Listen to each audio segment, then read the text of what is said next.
I've been recording for so long and it's only halfway of the video. Number 4.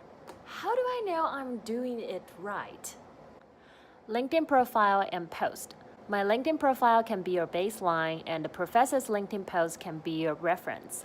All I'm saying is keep your LinkedIn profile introduction short and succinct. Use bullet points. Don't use long paragraphs because it's very time-consuming for the recruiters to understand who you are as a person. The number of the versions of your resume and cover letter should look like this. You should have quite some versions that were customized for different types of jobs. And for each type of resume, you keep refining it with your new experiences. For example, this is my folder, and I have 65 cover letters and 124 resumes. Your calendar is clearly marked with your appointments, interviews, and when you should follow up for some of your applications. In terms of calendar, I do use Google Calendar, but to give myself more sense about what is going on in my career search right now, I also prepare a handwritten calendar like this. It looks a little bit messy and scary. Ta-da! So that I get a sense of what I am achieving each and every day, and I say fight right over there.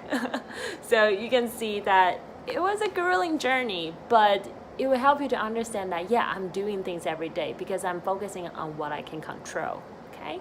You will also feel it's easier for you to customize your personal story for different type of jobs because after all, people want to hear about different stories. The story that is the most relevant to them, not the most relevant to you, okay? So think about your audience always. You will also have a reward mechanism for the effort you put in your job search. Why is that important? Because sometimes you cannot decide what is going to come in towards your way in your job search, and it's really grueling and like a torture to wait for results. So sometimes you just need to reward yourself for something you have already done so far. Take me for example, I reward myself for gummy bear if I apply for 5 jobs a day, or I reward myself for ice cream if I apply for 10 to 15 jobs a day, or I write emails to important people in the industry. You get the idea, right?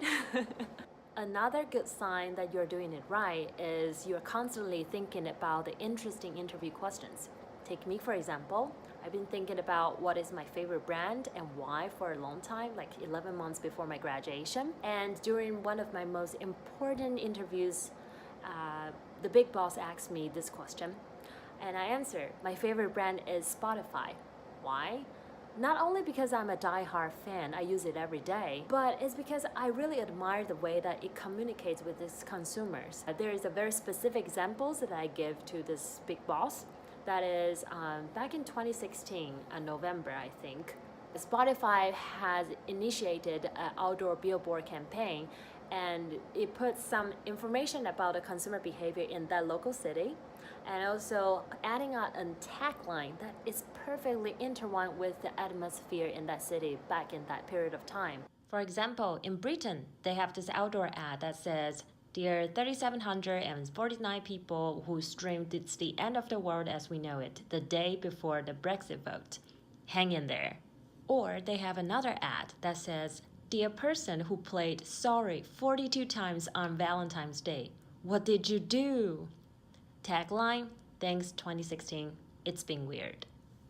And suddenly this brand just popped up because it's saying that, hey, I'm here for you, I am relevant, I am in your life. What's more is that this campaign is also intertwined with data. It's data-driven, and I believe that this approach, data-driven approach, will create meaningful marketing campaigns that results in higher brand growth. I will be aspiring to work for a team like this, or even leading a team like this in the future. So that is my answer, and my boss likes it. Okay, number 5. What are the soft skills that I should have during my job search? You really need to know how to approach alumni and professional. Please be succinct, polite, and straightforward. Do not directly ask for a job or a connection before they even know you. Do not directly ask to pass your resume without a well-thought and succinct self-introduction in your message to them. When you are approaching someone you don't know very well, You can ask for a coffee chat, a 15 minutes phone call, something very light, and then you really listen to them. They are real people of stories. Learn from those stories. They're more than just a medium to pass your resume, okay? After they get to know you a bit more, you can ask to pass your resume to someone they know. Remember, this is not a referral. Or you can ask for advice on who else you should reach out to. You have to know that it is not alumni or professionals' jobs to get you a position, okay? They can be helpful, but you have to show them that you're valuable, you're likable, and potentially you can be a great partner, okay? Here's what I mean by being succinct, straightforward, and polite. Do not start your sentence with, do you have time? Hey, I just want to catch up. So normally people are very busy, so just be straightforward and create a paragraph to indicating your purpose, okay? Here is an example. You should state who you are, why you are writing to them in the very first paragraph. Say what you want from them. Either a 15 minutes phone call or a coffee chat to talk about X, Y, and Z. Provide your availability in time. If you have more space, give 3 to 4 bullet points about your past experience so that this person will have an idea who you are and what you are capable of. Okay, so how to conduct an interview? Usually this is a topic for an entirely new video, but here is a quick view. I believe you'll need a clear roadmap, an agenda of today's meeting with the HR or the hiring manager. You know what is going to happen.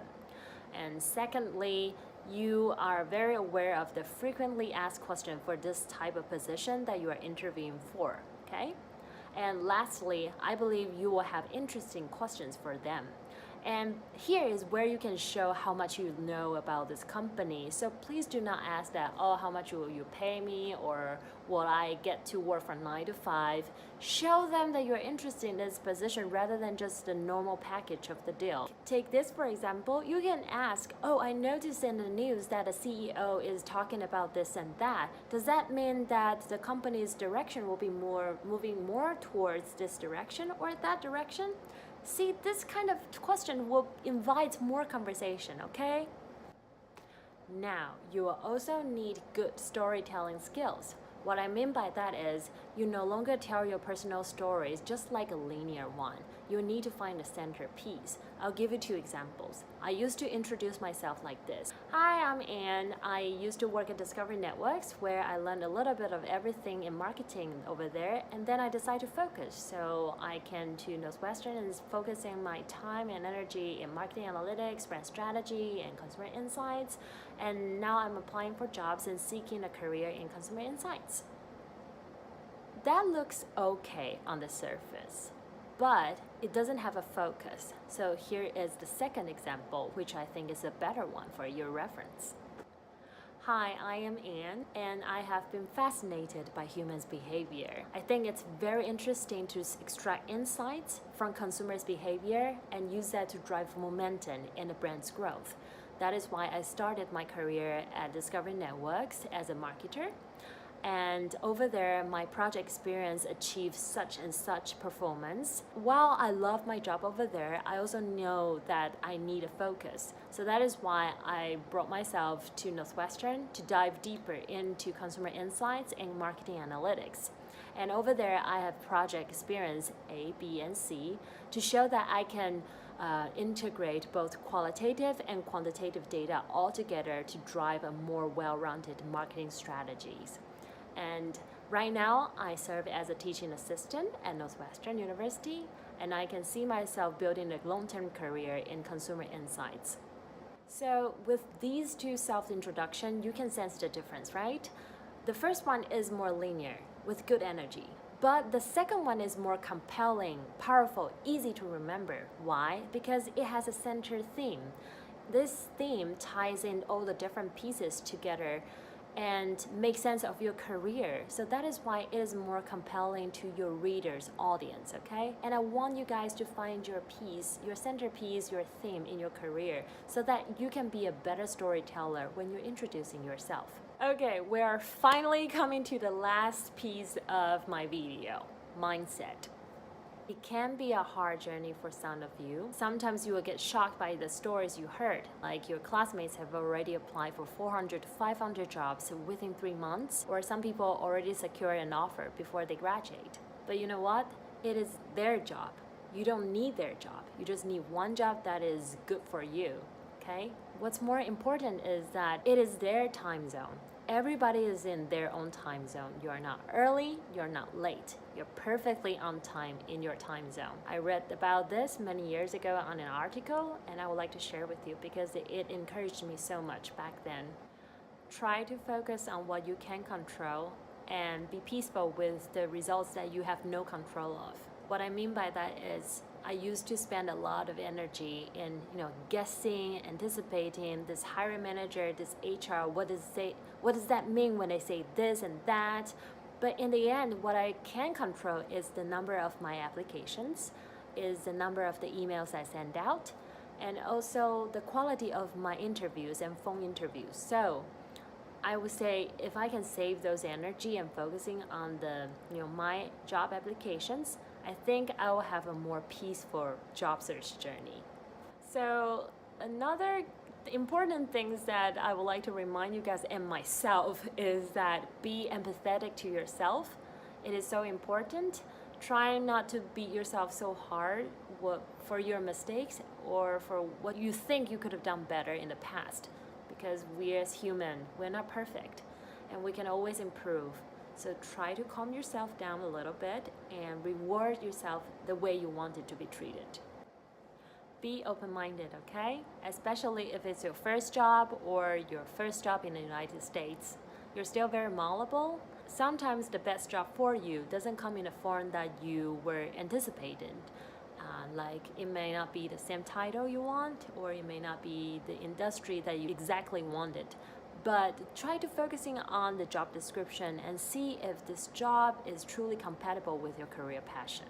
At the end of the video, I would like to share with you guys my story. That is, before and after this journey, I changed a little bit.